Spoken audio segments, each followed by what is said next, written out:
నమ్ముకున్న సీత ఆ ఈశ్వరుడును కొలిచి కష్టకాలంలో ఆ ఈశ్వరుడు కాపాడినాడా లేదా అన్నది ఈ స్టోరీ యొక్క కథాంశం. ఇప్పుడు తెలుసుకుందాం. అడవుల మధ్య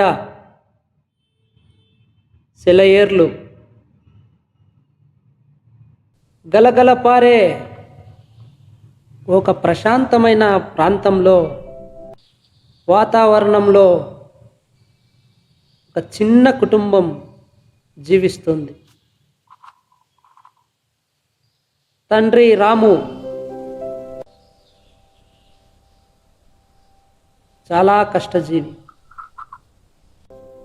తల్లి సీతాదే ఈశ్వరునిపై ప్రాణం పెట్టిన భక్తురాలు.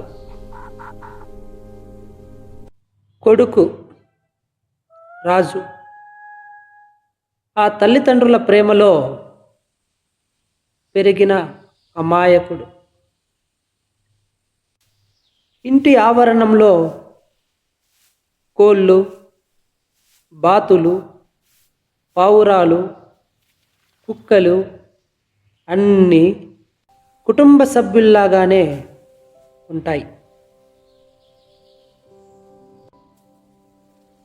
ఆ ఇంట్లో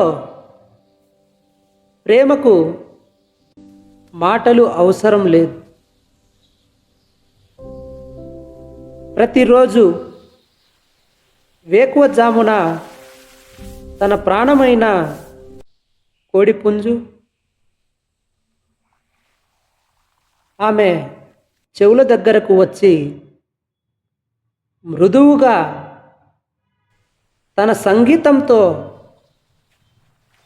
కూస్తూ ఆమెను నిద్రలేపేది.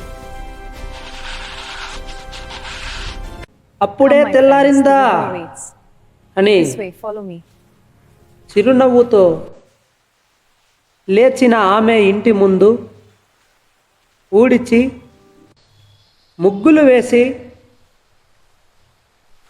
కొలను వైపు నడుస్తుంది. అక్కడ నీటిలో ఈదుతున్న బాతుకు కొద్దిసేపు కబుర్లు చెప్పుకుంటూ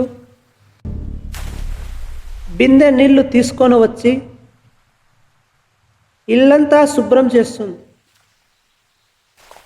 స్నానం చేసిన తర్వాత ఇంట్లోని ఈశ్వరుని విగ్రహాన్ని చేతిలో పట్టుకొని ఇంటి ముందు పారుతున్న సెలయేరులో నీరాభిషేకం చేయుటకు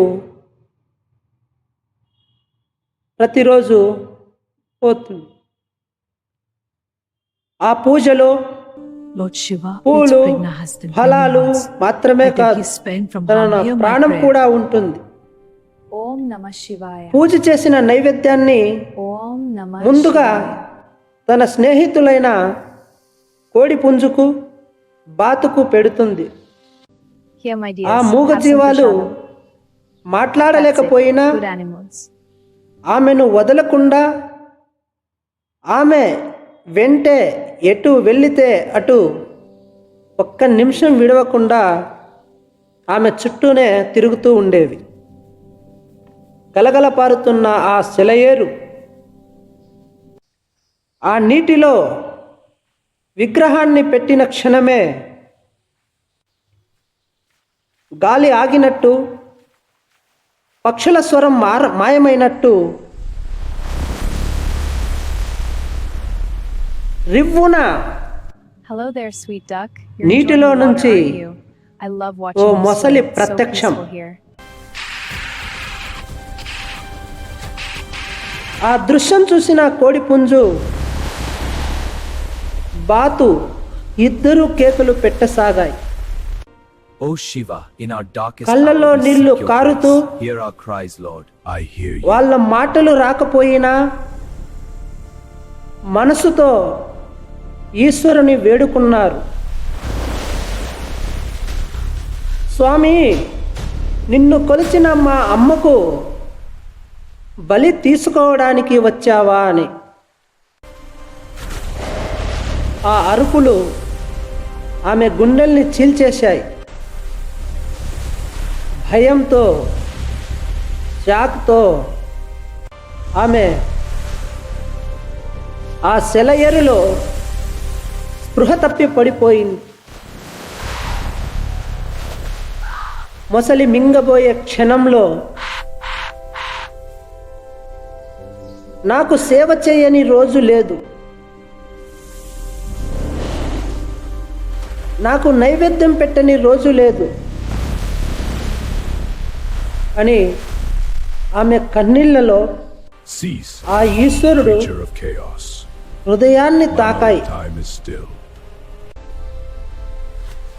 ఒక్కసారిగా ఈశ్వరుడు ప్రత్యక్షం.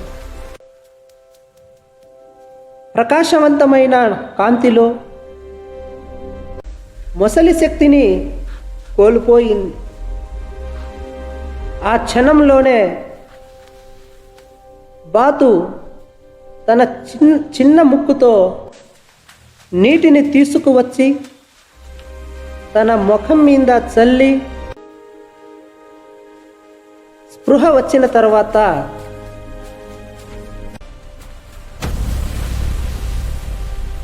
ఆ యొక్క ఈశ్వరుని దివ్య మహిమతో ఆ బాతుకు ఎనలేని శక్తి వచ్చి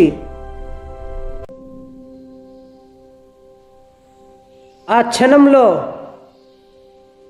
ఆ బాతు తన ముక్కుతో ఆమె చీరను పట్టుకొని నీటిలో నుండి బయటకు లాగింది. కోడిపుంజు రెక్కలు చాపి ఆమె ప్రక్కనే నిలబడి రక్షణగా కూస్తూ ఉన్నది. ఆమె స్పృహలోకి వచ్చింది. ఆకాశం వైపు చూసి కళ్ళతో కన్నీళ్లతో చేతులు జోడిస్తూ నన్ను కాపాడావా స్వామి అంటూ ఆ ఈశ్వరుణ్ణి మొక్కుకుంది. దయచేసి నేను ఇలాంటి కథలు ఎన్నో రాస్తూ మిమ్మల్ని అందరినీ హృదయాన్ని హత్తుకునేలా ఉంటాయని నా కథలు.